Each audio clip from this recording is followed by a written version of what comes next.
نا اعطیناک الکوثر، ہم نے آپ کو الکوثر عطا فرمایا، فصلی لربک وانحر، پس آپ نماز پڑھیں اور اپنے رب کا نام لے کر قربانی کریں، ان شانئک ھو الابتر، بے شک آپ کا دشمن ہی بے نام و نشان رہے گا۔ ظاہر ہے وہ کافر کہتے تھے آپ علیہ السلام کا کوئی بیٹا نہیں ہے، اور ظاہر ہے کہ عرب کے کلچر کے اندر بیٹے نہیں، آگے مشن کو لے کے چلنا ہوتا تھا، تو وہ کہتے تھے کہ نبی علیہ السلام کے بچے بچپن میں فوت ہوئے، صرف بیٹیاں ہی ہیں، تو آپ کے مشن کو آگے لے کے کون چلے گا؟ تو اللہ تعالیٰ نے فرمایا کہ ہم نے تو اپنے نبی کو خیر کثیر عطا فرمایا، آپ کو اللہ تعالیٰ کروڑوں روحانی بیٹے دے گا جو آپ کی دعوت قبول کرنے والے ہیں۔ اس کانٹیکسٹ میں صحیح بخاری میں ایک حدیث ہے کہ حضرت ابن عباس رضی اللہ تعالیٰ عنہما کہتے ہیں، امام بخاری اسی آیت کے کانٹیکسٹ میں سے لے کے آئے ہیں کہ یہ الکوثر سے مراد خیر کثیر ہے، یعنی ہر خیر آپ علیہ السلام کو کثرت کی تعداد میں دیا گیا، فضائل کثرت سے ہیں، آپ صلی اللہ علیہ وآلہ وسلم کی اولاد کثرت سے ہے، آپ صلی اللہ علیہ وآلہ وسلم کے فالورز کثرت سے ہیں، دنیا میں بھی اور جنت میں جانے والے بھی۔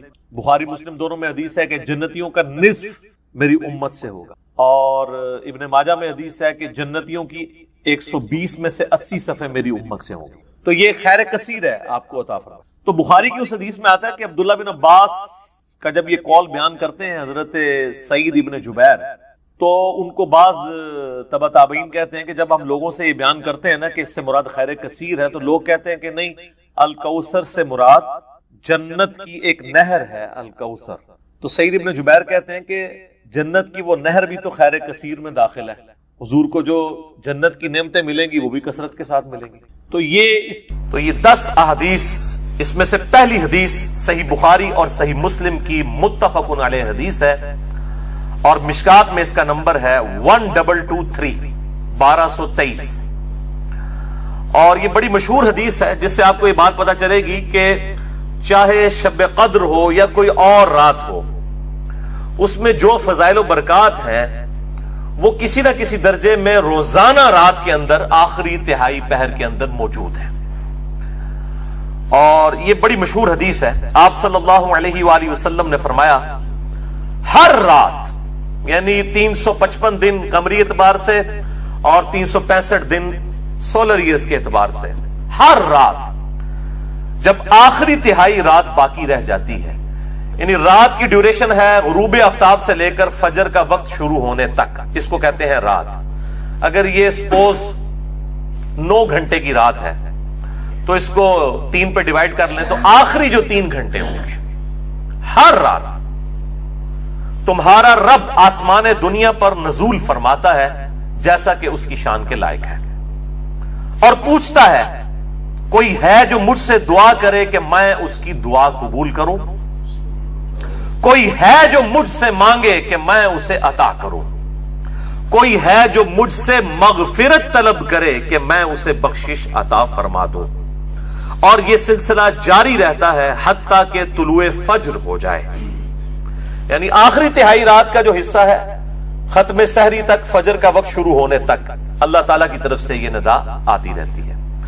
اب یہ جو اللہ تعالیٰ کا نزول ہے اپنی شان کے لائق، یہ متشابہات میں سے ہے، اور اس میں دونوں ایکسٹریمز ہیں، ایک طرف جو ہے وہ جہمیہ ہیں جو بالکل باطل تعویلات کرتے ہیں ان کی، اور دوسری طرف جو ہے وہ مجسمہ ہے جو اللہ تعالیٰ کے لیے بالکل فزیکل جس طریقے سے مثالیں دی جاتی ہیں وہ مثالیں بیان کرتے ہیں۔ یہ دونوں اہل سنت کی مین سٹریم سے ہٹے ہوئے ہیں، اور انہی کی باقیات کسی نہ کسی فارم میں آج جو ہے وہ آپ سمجھ لیں حنفیوں اور بعض سلفی علماء کے اندر موجود ہے، کہ بعض اوقات وہ اس طریقے سے ان صفات کو بیان کرتے ہیں سلفی کہ وہ مجسمہ والا عقیدہ محسوس ہونا شروع ہو جاتا ہے، اسی طریقے سے حنفی اس طریقے سے بیان کرتے ہیں گویا کہ جہمیہ والا عقیدہ لگنا شروع ہو جاتا ہے، جبکہ اس کے درمیان ہے حق راستہ۔ اور اس پہ جس کو شوق ہو تو یوٹیوب پہ آپ رومن میں جا کر لکھیں اللہ کہاں ہے، یا انگلش میں بھی لکھ دیں ویئر از اللہ، تو سب سے ٹاپ پہ انشاءاللہ میرا کلپ کھل جائے گا، جو میرا خیال ہارڈلی 11-12 منٹ کا کلپ ہے۔ اسی طریقے سے استواء علی العرش کے حوالے سے بھی میرا کلپ ہے 10-12 منٹ کا، وہ بھی آپ کو مل جائے گا، آج اس کی ڈیٹیل میں جانے کی ضرورت نہیں ہے۔ دوسری حدیث پرٹیکولرلی بالخصوص شعبان المعظم کی فضیلت سے ریلیٹڈ ہے، اور یہ بڑی مشہور حدیث ہے اور بڑی کریٹیکل حدیث ہے. میں اس کا نمبر بھی بتا دیتا ہوں. سنن نسائی میں ہے 2359 انٹرنیشنل نمبر کے مطابق. اور دور حاضر میں دو بڑے محدثین شیخ زبیر لیزئی رحمہ اللہ تعالی المتوفا 1435 ہجری اور شیخ ناصر الدین البانی رحمہ اللہ تعالی المتوفا 1999 عیسوی، ان دونوں نے اس کی تحکیم کی ہے صحت کے ساتھ. اور مشکات میں آپ کو یہ حدیث تو نہیں ملے گی، لیکن شیخ زبیر صاحب نے جو شعبان المعظم پہ ضعیف روایت تھی اس کے فٹ نوٹ پہ لکھ دیا کہ یہ شعب الایمان امام بیہقی کی کتاب کی روایت تو ضعیف ہے، لیکن یہ روایت صحیح ہے جو یہ میں بیان کرنے جا رہا ہوں.